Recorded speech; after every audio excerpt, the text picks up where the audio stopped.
Namaste you all. I welcome you all in my YouTube channel, Academy of Social Science Professor. And in this video, we are going to discuss about some important questions. And these questions are from Nationalism in India. इस video में हम लोग class 10th के history के एक chapter जिसका नाम है नेशनलिज्म इन इंडिया, उसके कुछ महत्वपूर्ण प्रश्नों पर चर्चा करेंगे। ये वैसे प्रश्न हैं जो वन वर्ड आंसर वाले हैं और इम्पोर्टेंट है, आपके एग्जाम में आ सकते हैं। आइए देखते हैं क्या क्या प्रश्न है। पहला प्रश्न जैसा कि आप देख रहे हैं सामने, in Chauri Chaura incident how many policemen were burned alive. Chauri Chaura में कितने पुलिसमैन को जिंदा जला दिया गया था? तो इसका आंसर है 22 पुलिसमैन ऑन 5 फरवरी 1922।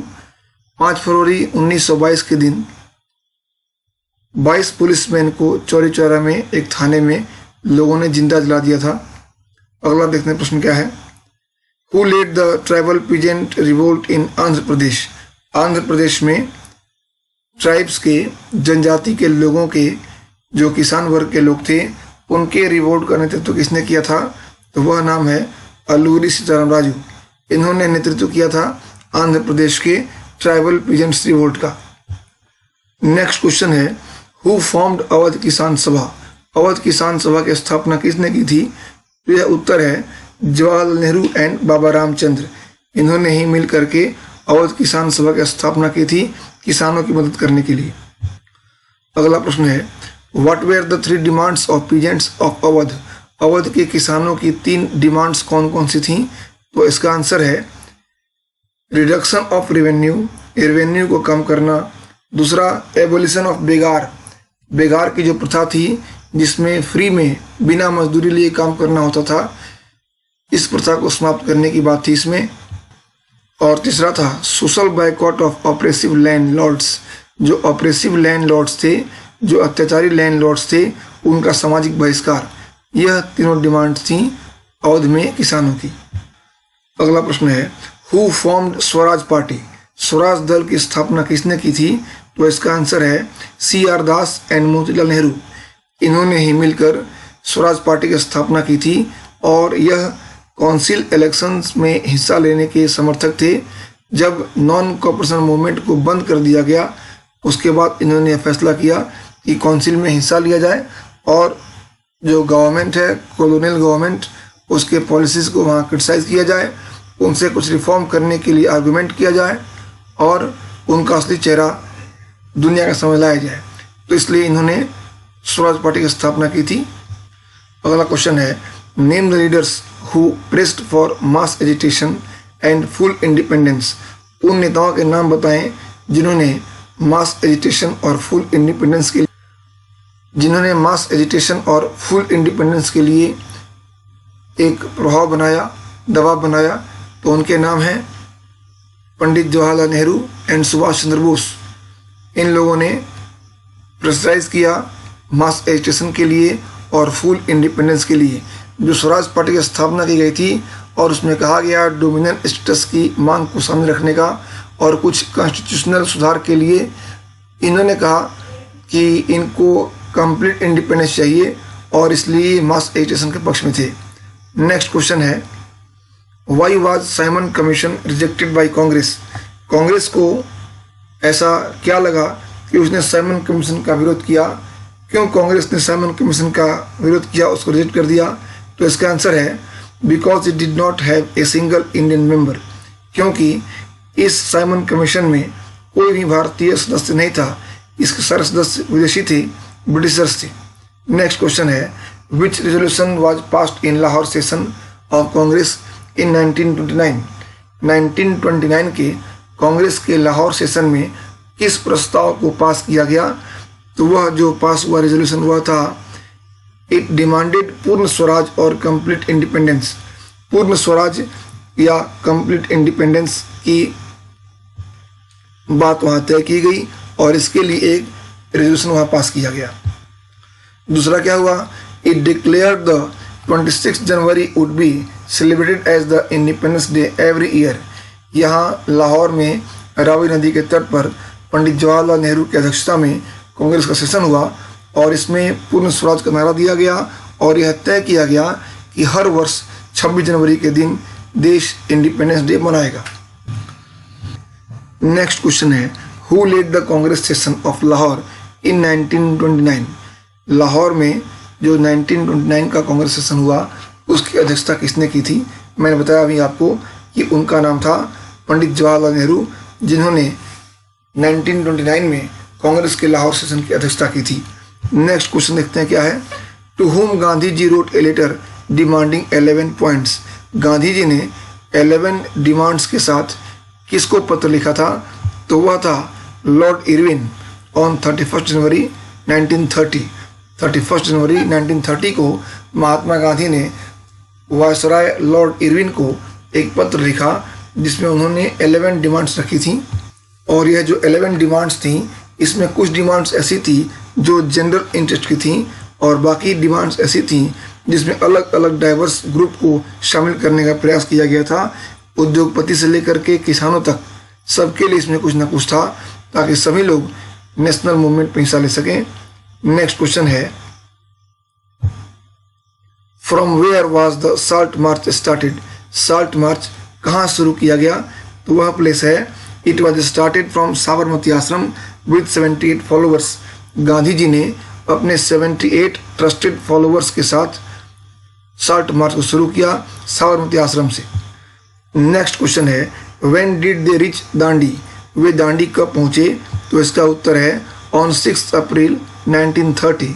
6 अप्रैल 1930 को साबरमती से चलकर दांडी पहुंचे थे महात्मा गांधी अपने फॉलोअर्स के साथ और वहाँ उन्होंने समुद्र के पानी को बॉयल करके नमक बनाया और साल्ट लॉ को ब्रेक किया था। अगला प्रश्न है, what was the distance covered during salt march? Salt march की दौरान जो कुल डिस्टेंस कवर किया गया वो कितना था? तो इसका आंसर है कि वह डिस्टेंस था, इट वाज ओवर 240 माइल्स। यह करीब 240 माइल्स था। They walked for 10 miles a day and took 24 days to reach at Dandi.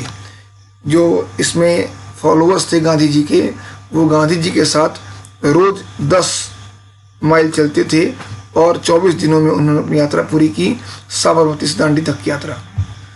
Next question है, who is popularly known as Seemant Gandhi और फ्रंटियर गांधी? सीमांत गांधी या फ्रंटियर गांधी किसे कहा गया है? तो वह नाम है खान अब्दुल गफार खान को। इन्हीं को कहा गया है सीमांत गांधी या फ्रंटियर गांधी। नेक्स्ट क्वेश्चन है, when was Gandhi Irwin pact signed?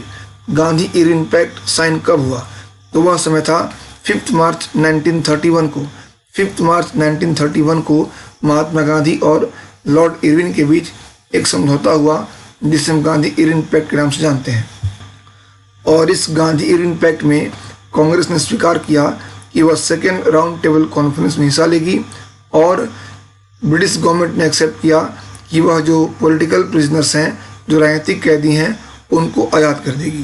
तो देखते हैं नेक्स्ट क्वेश्चन क्या है।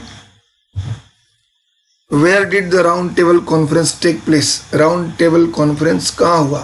तो वह प्लेस था लंदन। लंदन में सेकेंड राउंड टेबल कॉन्फ्रेंस हुआ था जिसमें भाग लेने के लिए महात्मा गांधी गए थे। नेक्स्ट क्वेश्चन है, name the rich peasants communities active in the civil disobedience movement. उन समृद्ध किसानों का क्या नाम है जिन्होंने सिविल डिसओबीडियंस मूवमेंट में हिस्सा लिया? वो कृषक समुदाय कौन कौन से थे जो समृद्ध थे और उन्होंने सिविल डिसओबीडियंस मूवमेंट में हिस्सा लिया एक्टिवली? तो उनका नाम है Patidars of Gujarat and Jats of UP. Gujarat के पट्टीदार और यूपी के जाट, इन लोगों ने हिस्सा लिया था सिविल डिसओबीडियंस मूवमेंट में। और इन्होंने जो हिस्सा लिया उसकी वजह ये थी कि चूंकि ये कॉमर्शियल क्रॉप्स को बोते थे और उसको बेच के ये धन कमाते थे, तो इकोनॉमिक डिप्रेशन की वजह से इनके कैश क्रॉप्स की बिक्री बंद हो गई, एक्सपोर्ट ख़त्म हो गया और इसकी वजह से इनके पास इतनी रकम नहीं थी कि ये गवर्नमेंट को रेवेन्यू पे करते। तो ये चाहते थे कि इनका रेवेन्यू माफ़ हो जाए और इसीलिए इन्होंने इस सिविल डिसओबीडियंस मूवमेंट में हिस्सा लिया था। नेक्स्ट क्वेश्चन देखते हैं क्या है। Which business organisation was formed by the Indian industrialists? भारतीय उद्योगपतियों के द्वारा कौन से व्यावसायिक संगठनों की स्थापना हुई थी, तो वह नाम है the Indian industrial and commercial congress in 1920। 1920 में Indian industrial and commercial congress की स्थापना हुई थी। और आगे क्या है, the federation of the Indian chamber of commerce and industries in 1927, जिसको हम बोलते हैं फिक्की। तो 1927 में फिक्की की स्थापना हुई थी। तो ये वो संस्थाएं थीं जिनकी स्थापना हुई इंडियन इंडस्ट्रियलिस्ट के द्वारा। अगला प्रश्न है, who were the Indian industrialists who supported the movement. वह भारतीय उद्योगपति कौन थे जिन्होंने मूवमेंट को सपोर्ट किया। तो वह नाम है पुरुषोत्तम दास ठाकुरदास और जी.डी. बिरला। इन्होंने ही भारतीय फ्रीडम स्ट्रगल में मूवमेंट को सपोर्ट किया था, सिविल डिसओबीडियंस मूवमेंट को। नेक्स्ट क्वेश्चन है, name the two groups which did not join the civil disobedience movement.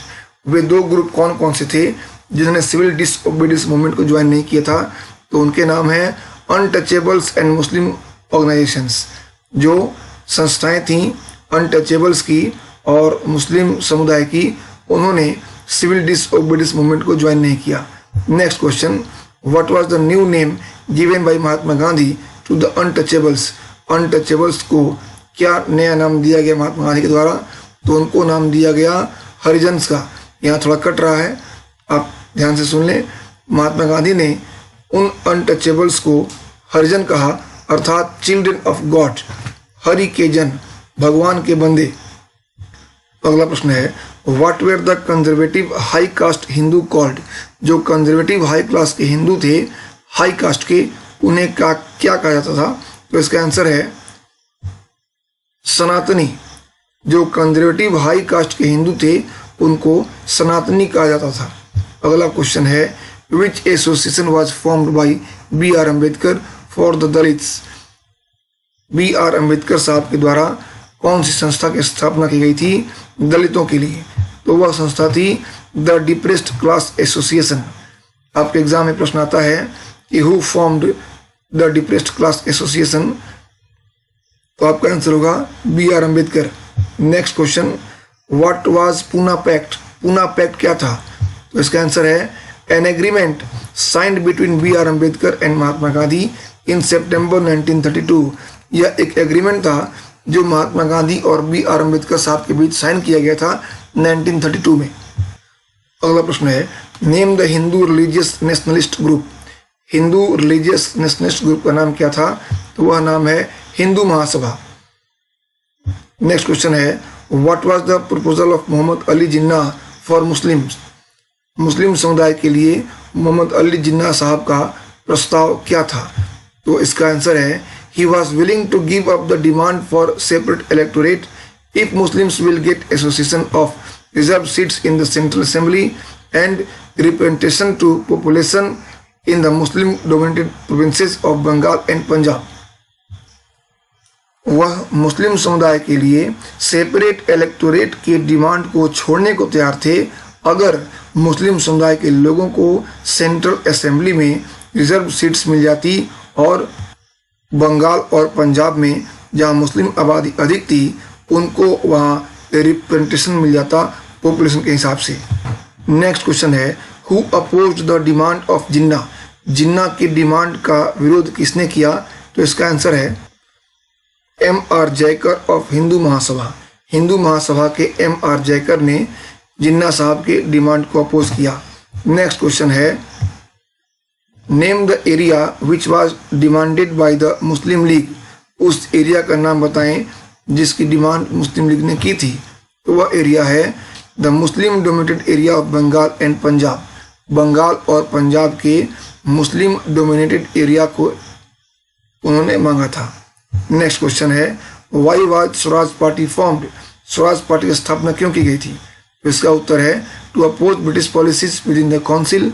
Council में ब्रिटिश पॉलिसीज का अपोज करने के लिए और टू आर्ग्यू फॉर रिफॉर्म्स, सुधार के लिए आर्गूमेंट करने के लिए और to demonstrate that the council was not democratic, और यह दिखाने के लिए कि काउंसिल बिल्कुल डेमोक्रेटिक वे में काम नहीं करती, ये डेमोक्रेटिक नहीं है।